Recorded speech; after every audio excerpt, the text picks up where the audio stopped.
मिताली, ये देखो, दूध की मलाई को ऐसे अच्छे से पकाकर उससे शुद्ध देसी घी बनाया जाता है।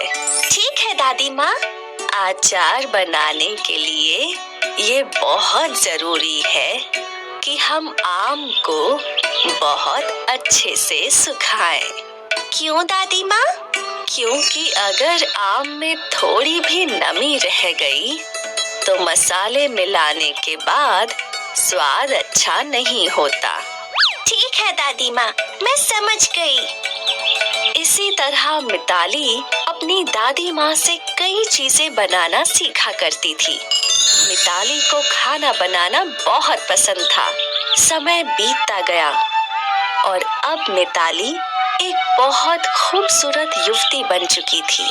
दादी माँ ने मिताली की शादी एक बहुत ही होनहार युवक महेश से कर दी। मिताली और महेश एक साथ बहुत खुश थे। एक साल बाद मिताली और महेश को 2 जुड़वा बच्चे हुए, जिनका नाम उन्होंने आलोक और आदित्य रखा। दोनों की अच्छी कट रही थी। महेश अपनी जिम्मेदारियां बहुत अच्छे से निभा रहा था।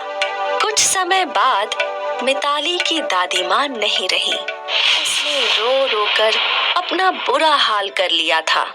अब इस दुनिया में मिताली के अपने सिर्फ 3 लोग थे, महेश और उसके 2 बच्चे। मिताली ने अपने आप को संभाला और फिर अपने पति और बच्चों की परवरिश में उलझ गई। लेकिन शायद भगवान ने ही मिताली के जीवन में बहुत कम खुशियां लिखी थी। महेश का एक घातक एक्सीडेंट हुआ जिससे उसने बिस्तर पकड़ लिया। मिताली को ये समझ नहीं आ रहा था कि वो कैसे अपने आप को और अपने बच्चों को संभाले। कुछ ही दिनों में उनके खाने के लाले हो गए। उनके पास दवाइयों के भी पैसे नहीं थे। और फिर एक दिन महेश ने भी अपना देह त्याग दिया। महेश की मृत्यु से मिताली पर जैसे दुखों का पहाड़ ही टूट पड़ा था। महेश घर का अकेला कमाने वाला था, जिसके जाने से घर की आर्थिक स्थिति बहुत ज्यादा बिगड़ गई थी। मिताली ने कभी भी काम नहीं किया था, लेकिन अब उसके पास कोई रास्ता नहीं था। अगर अब मैं नहीं कमाऊंगी तो मेरे दोनों बच्चे भूख से मर जाएंगे। मुझे कमाना ही होगा, लेकिन मैं कैसे कमाऊंगी? मुझे तो कोई काम भी नहीं आता, ना ही मैं पढ़ी लिखी हूँ। मिताली इसी सोच में डूबी थी। उसे समझ नहीं आ रहा था कि वो क्या करे। अचानक उसकी नजर घर में पड़े मर्तबान पे पड़ी। आचार, हाँ, मैं आचार बना के बेच सकती हूँ। मिताली ने आचार बनाना शुरू किया और जब उसका आचार बन गया, मिताली ने आचार को एक बड़े से मर्तबान में भर दिया। ये आचार मिताली बाजार ले गई। वहां चिल्ला चिल्ला कर मिताली ने आचार बेचा। कई लोगों ने मिताली से आचार खरीदा और जब शाम हुई तो मिताली अपनी पहली कमाई देखकर बहुत खुश हुई।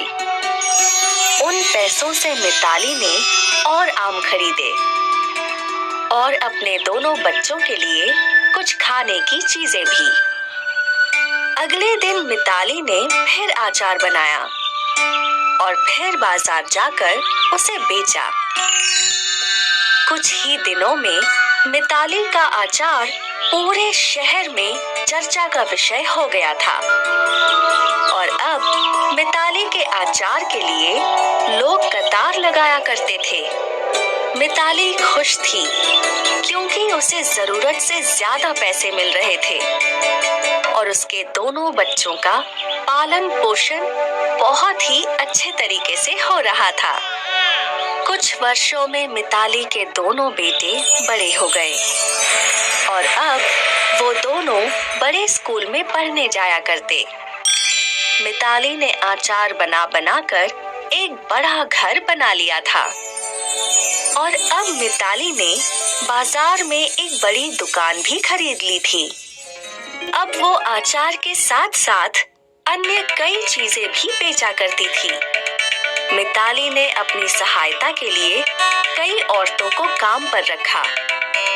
इससे उन बेरोजगार गांव की गरीब औरतों को काम मिल गया और उनका भी जीवन बेहतर होने लगा था और मिताली दिन दुगनी रात चौगुनी तरक्की कर रही थी। मिताली ने अपने व्यवसाय को बढ़ाने के लिए नई तकनीकों का भी सहारा लिया। उसका छोटा सा व्यवसाय अब एक बहुत बड़ी फैक्ट्री बन चुकी थी और उसकी बाजार की वो दुकान एक 4 मंजिला कंपनी बन चुकी थी। मिताली एक अनपढ़ गरीब विधवा से अब एक बड़ी कंपनी की मालकिन बन चुकी थी और अब जब रिपोर्टर ने उन्हें पूछा, आचार से आपने इतनी बड़ी कंपनी का सफर तय किया, मैडम क्या आप बता सकती हैं कि इसकी मुख्य प्रेरणा क्या थी? जरूरत। अगर मुझे कमाने की जरूरत नहीं होती तो ना मैं अचार बनाती और ना ही यह व्यापार बनता। मिताली मैडम, आपको अपनी इस साहस के लिए सलाम और मेरी शुभकामनाएं हैं कि आपका ये व्यापार बहुत ही जल्द अंतर्राष्ट्रीय व्यापार बने।